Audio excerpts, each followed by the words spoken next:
the real thinking that produces results. I mean, at the end of the day, you want results. And I guess I'd throw out two key things: process and metrics.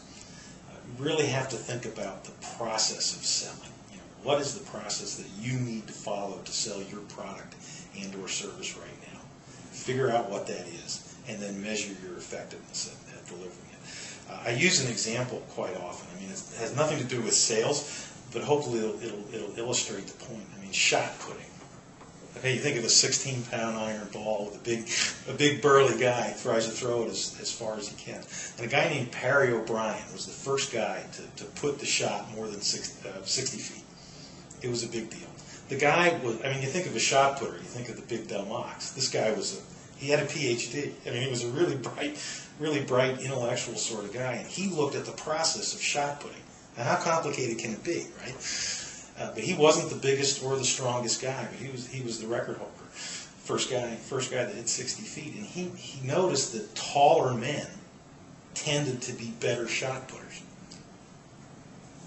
Okay, this is process thinking now. Process thinking. He actually measured from the process into the metrics is how much, through what length was he putting strength into this iron ball to get it to go 60 feet. I'm going to forget the exact numbers, but it was about 10 feet. And the style was done at the time was just kind of hopping forward, and I can't demonstrate it. I'm too old to do that anymore. But Perry O'Brien, instead of facing parallel to the way he was going to put the shot, turned another 90 degrees. And the result of that was skipping across the ring and turning. Now it was 11.5 feet that he was actually imparting energy into this iron ball. So looking at the process, innovative, change the process a little bit, measuring the daylights out of it to see, hey, I just hit 60 feet. I just hit a world record. Today, you look at shot putters, they actually spin 720 degrees. And it's something like 21 or 22 feet. Okay, the record today is 75 feet something.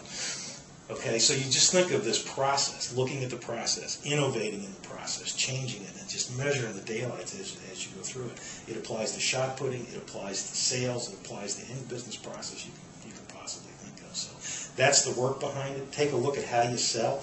You know, how could you possibly shot put any differently? Well, you can do pretty dramatic things with it. You can do the same thing in the sales process, innovating, changing it, doing more, doing better, and then measuring it.